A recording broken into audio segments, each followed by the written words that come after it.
Assalomu alaykum. Aziz jannat kalitiga ega bo'lgan onajonlarimiz va kuzatuvchilarim. Bugun qizim haqida qisqacha ma'lumot bermoqchiman.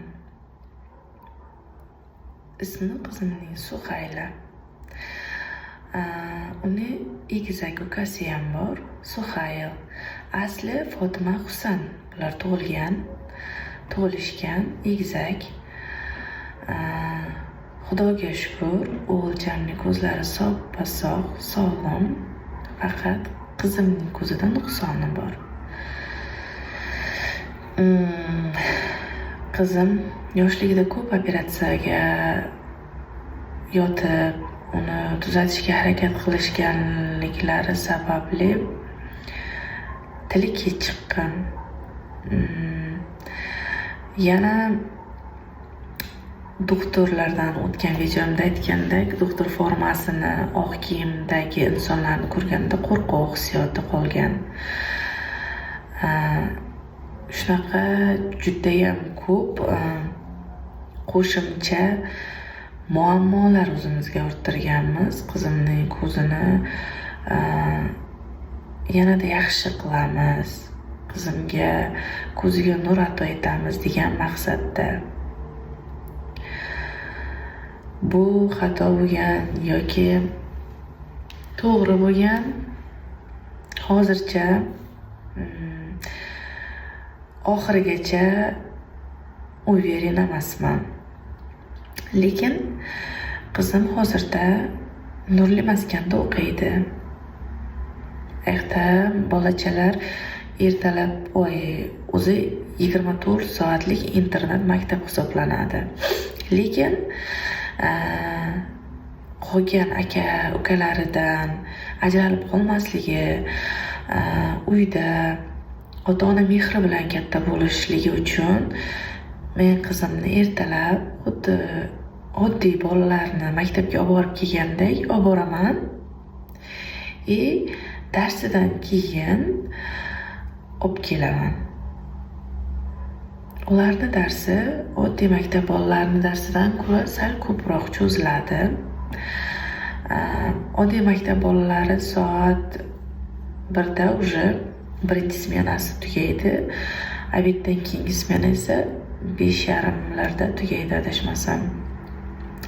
Ularda esa 3lardami shunga yaqin tugaydi, chunki ularda 7 soatlab dars bo'lgan kunlari bo'ladi. Oddiy darslardan keyin korreksion darslari ham ularni qo'shilgan.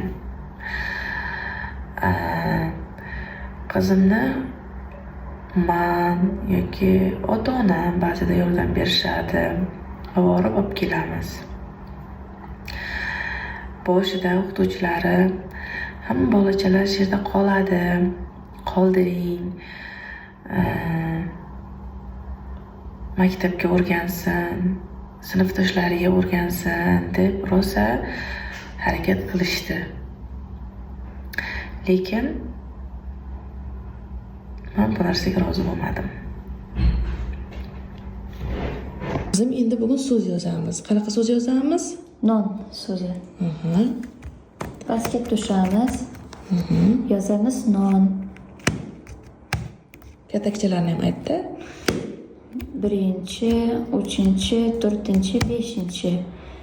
O harfi 1-chi, 3-chi, 5-chi. N harfi 1-chi, 3-chi, 4-chi, 5-chi. Katak tashlaymiz. Unda ana yozamiz.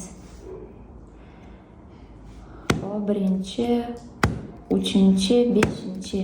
N 1-chi, 3-chi, 4-chi, 5-chi. Bu pribor.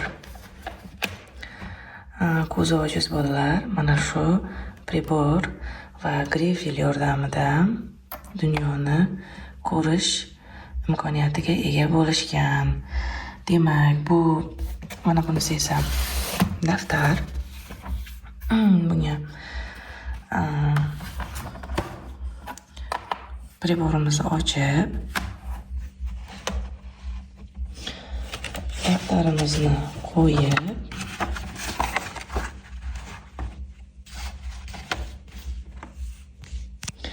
buni yopadi. Joyim kichiklik qildim. Demak,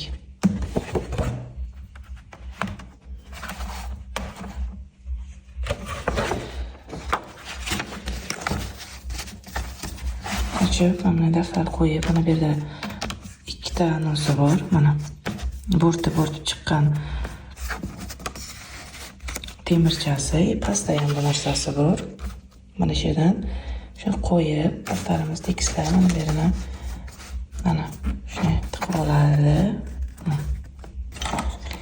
Keyin pastini ham xuddi shuni taxlab olib, yopib, yozishni boshlashadi. Mana shu grifel yordamida nuqtachalar bilan. Demak, Braille shrifti bu bo'rtma nuqtalardan iborat shrift.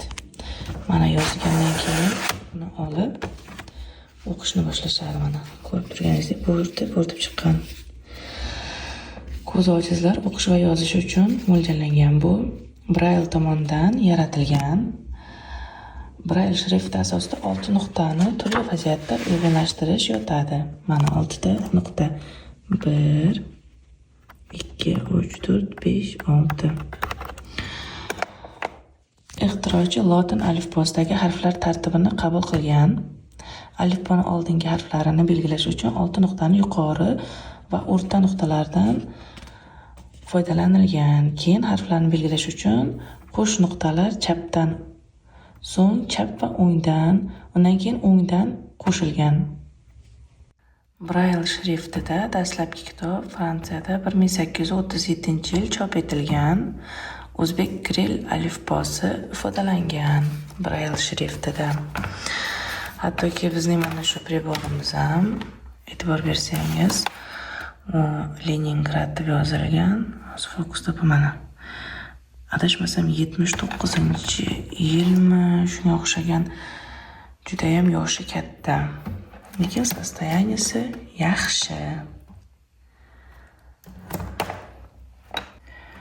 Bunda yozganda, demak, o'ngdan chapga, o'qiganda esa chapdan o'ngga mana shunday nuqtachalar bilan o'qiydi. Barmoqlar bilan hammasini o'qib boradi. Rangli daftarlari bo'ladi. Qalinligi mana. Bunda mana bu nuqtachalar bo'rtib chiqish uchun varag'i juda qalin bo'lishi kerak. Mana.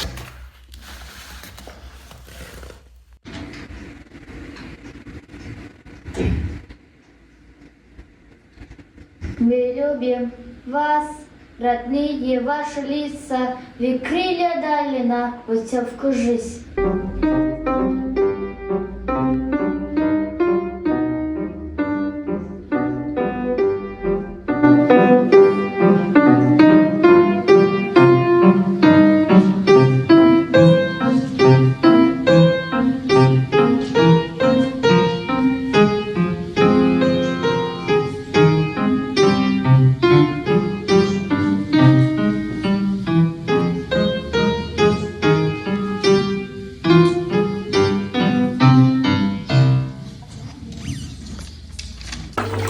Suhayla menga yordam beryapti.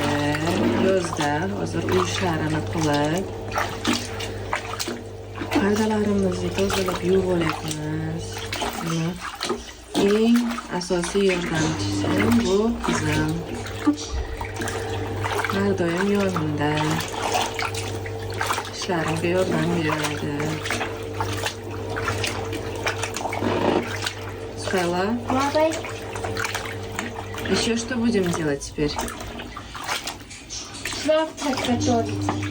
Поможешь мне? Да, конечно, помогу. Угу.